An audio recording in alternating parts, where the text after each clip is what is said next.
अरे भाग्यवान, मेरे जूते कहाँ रखे हैं? मुझे बाहर जाने में देर हो रही है। तभी मालती कमरे में आती है। ये रहे आपकी जूते। मैं इन्हें साफ करने के लिए ले गई थी। अरे वाह, तुम कितनी समझदार हो। मेरे बिना कुछ कहे ही सारे काम कर देती हो। तभी मालती झिझकते हुए रमेश से कहती है, सुनिए जी, आपसे एक बात कहूँ, बुरा तो नहीं मानेंगे ना? अरे नहीं नहीं, बेफिक्र होकर कहो। शादी से पहले मैं अपने मायके में नौकरी करती थी। मैं चाहती हूँ कि अब मैं फिर से नौकरी करना शुरू कर दूं। वैसे भी सारा दिन घर में बोर हो जाती हूँ। देखो मालती, तुम्हारे नौकरी करने से मुझे कोई ऐतराज नहीं है, लेकिन तुम्हें एक बात बता दूं, हमारे खानदान में आज तक कभी किसी औरत ने नौकरी नहीं की। फिर भी एक बार तुम माँ से पूछ कर देखो, अगर वो तुम्हें नौकरी करने की इजाजत दे देती है तो अच्छी बात है। रमेश वहाँ से चला जाता है। फिर उसी शाम मालती अपनी सास के पैर दबा रही होती है। तभी उसकी सास मालती से कहती है, अरे क्या बात है बहू, आज तो ठीक तरह से मेरे पैर नहीं दबा रही। किसी ख्याल में खोई पड़ी है क्या? मैं भी तो जानूं आखिर बात क्या है। दरअसल वो माँ जी। अरे हाँ हाँ बोलो, इतना सोच क्यों रही हो? माँ जी, अगर आप बुरा न माने तो मैं नौकरी करना चाहती हूँ। घर के काम करने के बाद मेरे पास काफी वक्त बच जाता है। मालती की ये बात सुनकर उसकी सास गुस्से में कहती है, अरे बहू, तेरी तबीयत तो ठीक है ना? आज ये कैसी बहकी बातें कर रही है? भला हमारे खानदान में आज तक कभी किसी औरत ने नौकरी की है जो तू नौकरी करने की बात कर रही है, हैं? अरे बहू, तू क्या रिश्तेदारी में हमारी नाक कटाना चाहती है? जितना जल्दी हो सके अपने दिमाग से नौकरी का भूत उतार दे, और अब जा, जल्दी से रसोई में जा, खाना बनाने का वक्त हो रहा है। मालती मन मार कर खाना पकाने के लिए रसोई घर में चली जाती है। अगले दिन, नमस्ते माँ जी, कैसी हैं आप? अरे आओ आओ दिवाकर बेटा, बैठो, मैं तुम्हारे लिए चाय मंगाती हूँ। बहू, जरा एक कप चाय तो लेती आना। फिर दिवाकर एक फाइल खोलकर मालती की सास के सामने रख देता है। ये देखिए माँ जी, ये है पिछले महीने का हिसाब और ये रहे मुनाफे के रुपए। एक बार हिसाब देख लीजिए और इन कागजों पर अपने दस्तखत कर दीजिए। अरे दिवाकर बेटा, मैंने भला आज तक कभी तेरा हिसाब देखा है जो अब देखूंगी? ला बता, कहाँ दस्तखत करूं? तभी मालती चाय लेकर वहाँ आ जाती है और अपनी सास को बिना कागजातों को पढ़े इस तरह लापरवाही से दस्तखत करते हुए देखकर हैरान रह जाती है। अच्छा माँ जी, अब मैं चलता हूँ, फैक्ट्री में बहुत काम है। फिर दिवाकर वहाँ से चला जाता है। कुछ दिनों बाद मालती बाजार में कुछ सामान खरीद रही होती है। तभी एक बूढ़ा आदमी उसे आवाज देता है, अरे मालती बेटी, कैसी हो? मुझे पहचाना? मैं तुम्हारी कंपनी में मुनीम का काम करता हूँ। हाँ चाचा जी, मैं आपको बिल्कुल पहचानती हूँ।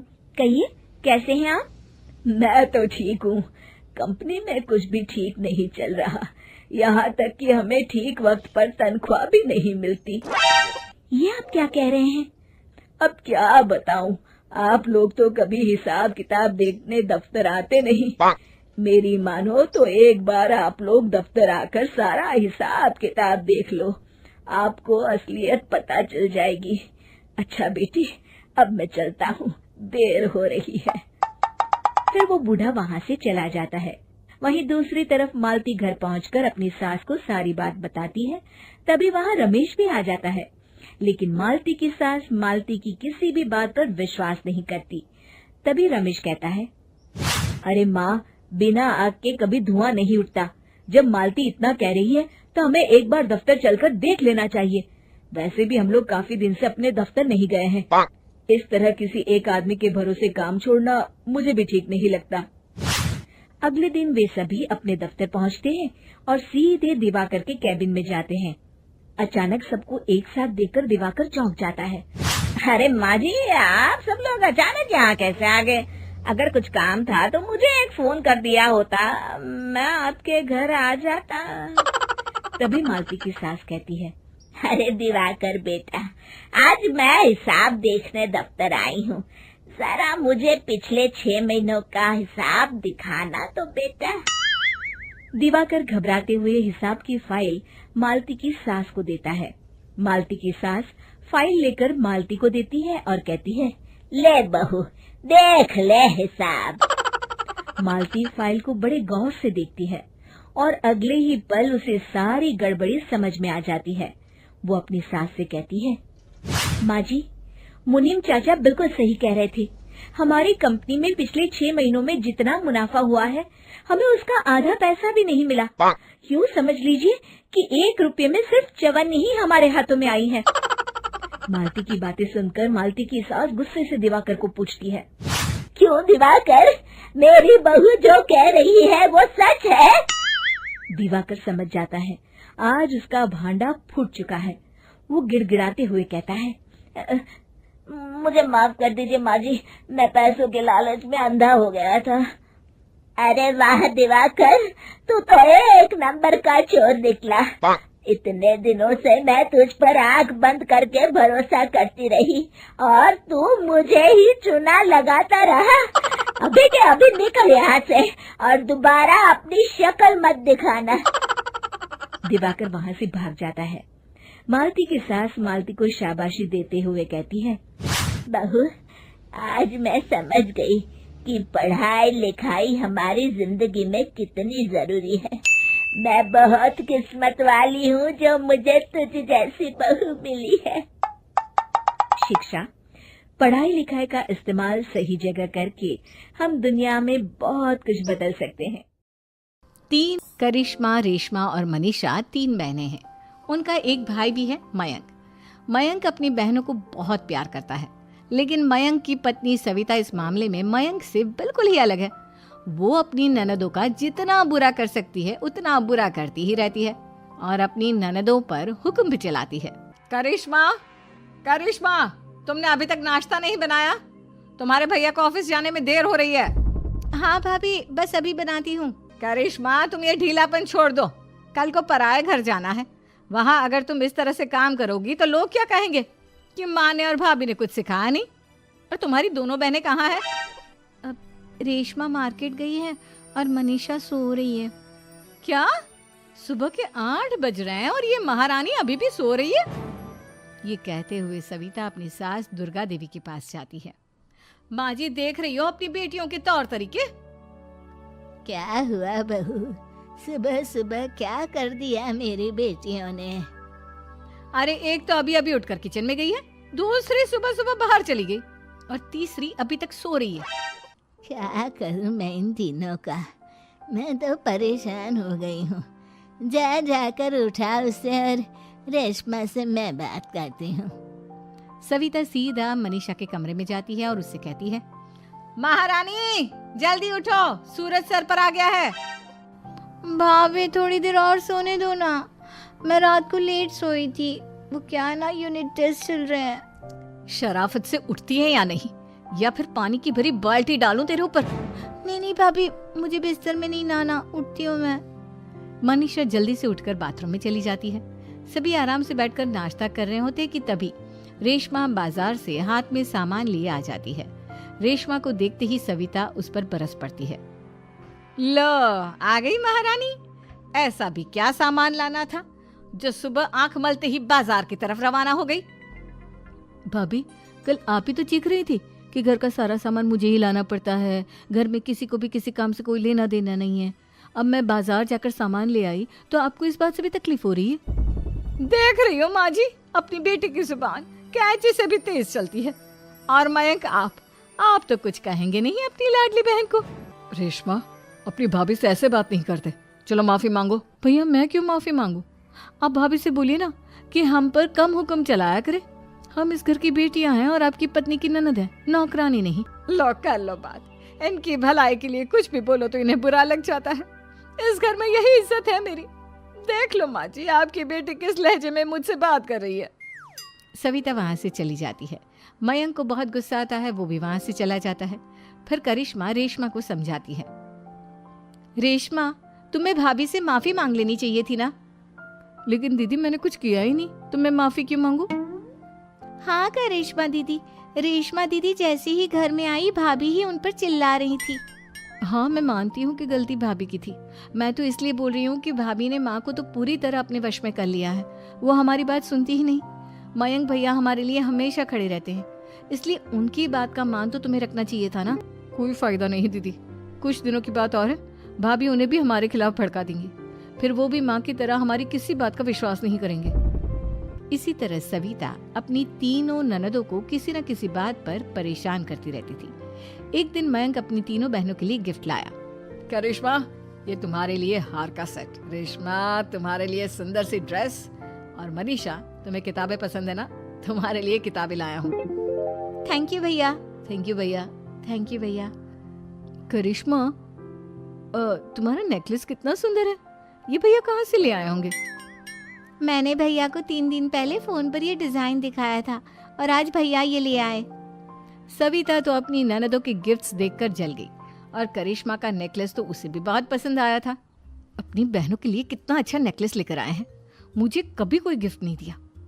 मैं आज ही ये हार चुरा लूंगी। रात में सविता करिश्मा का हार चुरा लेती है, और इसी तरह उसे अपनी ननदों की जो भी चीज अच्छी लगती वो उसे मांगती नहीं, बल्कि रात के अंधेरे में चुरा लेती। इसी तरह दिन बीतते गए, और सविता ने मयंक के दिल में भी उसकी बहनों के लिए नफरत पैदा कर दी। एक दिन मयंक ने करिश्मा और रेशमा के लिए रिश्ता देखा, और ये बात उसने घर में सबको बताई। माँ, करिश्मा और रेशमा के लिए बहुत अच्छा रिश्ता आया है, वो लोग कल इन्हें देखने आ रहे हैं। आप और सविता मिलकर सारी तैयारी कर लेना। ये सुनकर करिश्मा और रेशमा खुश हो जाती हैं, लेकिन सविता सोचती है, अगर इन दोनों बहनों की शादी हो गई तो घर और बाहर का काम कौन करेगा? मनीषा तो 1 नंबर की कामचोर है, उससे तो किसी बात की उम्मीद लगाना ही बेकार है। मुझे इस शादी को रोकना होगा। अगले दिन सभी लड़के वालों के स्वागत की तैयारी करने में लगे होते हैं। तभी मयंक अपनी बहनों से आकर कहता है, तैयार हो गई तुम दोनों? देखो, दोनों लड़के बहुत अच्छे हैं, मैं कोई कसर नहीं छोड़ना चाहता, इसलिए तुम उनके सामने अच्छे से बिहेव करना और अपनी भाभी से लड़ने मत लग जाना। करिश्मा, तुम वो नेकलेस पहन लो ना, जो मैं तुम्हारे लिए लाया था। भैया, मैं बहुत देर से वो नेकलेस ढूंढ रही हूँ, लेकिन मुझे मिल ही नहीं रहा। क्या तुमने नेकलेस खो दिया?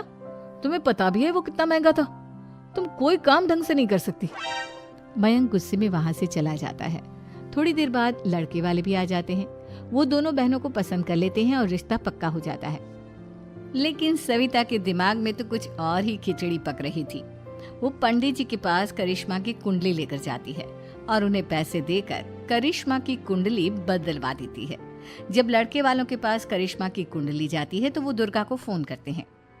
बहन जी, हमने करिश्मा की कुंडली अपने पंडित जी को दिखाई थी। आपकी बेटी की कुंडली नहीं बल्कि दोषों का पिटारा है। देखिए, मैं और मेरे पति इन सब बातों में बहुत विश्वास करते हैं, इसलिए हम आपकी बेटी से अपने बेटे की शादी नहीं करा सकते। इस तरह करिश्मा का रिश्ता टूट जाता है और सभी घर वालों को बहुत दुख होता है। अब कविता सोचती है, चलो करिश्मा का तो रिश्ता टूट गया, अब रेशमा का भी रिश्ता तोड़ना है।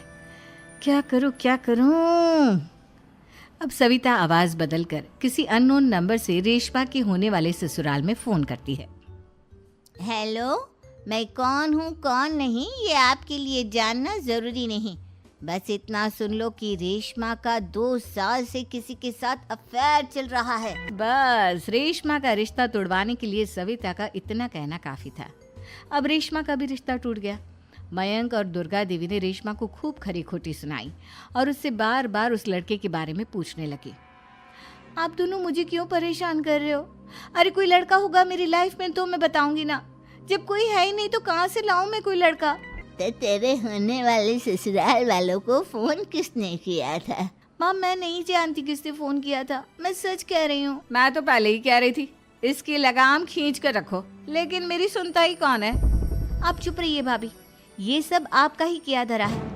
अब तीनों बहनों को विश्वास हो जाता है कि ये सब उनकी भाभी ही कर रही है। तीनों बहनें अपनी भाभी को सबक सिखाने के लिए एक वकील कर लेती है और घर में हिस्सा मांगना। देखो भैया, माँ बाप की जायदाद में जितना बेटों का हक होता है उतना ही बेटियों का, इसलिए इस घर के 4 हिस्से होंगे और हमें अपना हिस्सा चाहिए। मैंने तुम्हारे लिए क्या क्या नहीं किया और तुम इस घर में हिस्सा मांग रही हो।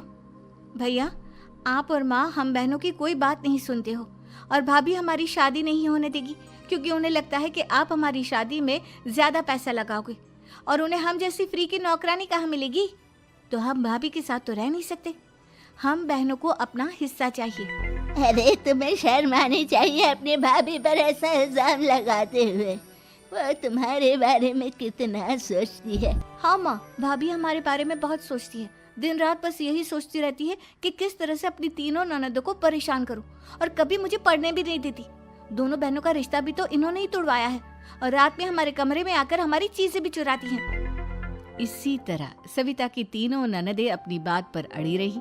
अब कोर्ट में तारीख भी शुरू हो गई।